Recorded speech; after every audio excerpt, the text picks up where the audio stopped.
to fight for the right without question or pause, to be willing to march into hell for our heavenly cause. And I know if I'll only be true to this glorious quest, that my heart will lie peaceful and calm when I'm laid to my rest.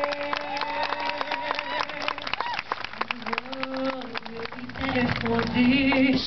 that one man scorned and covered with scars, still strong with his last ounce of courage to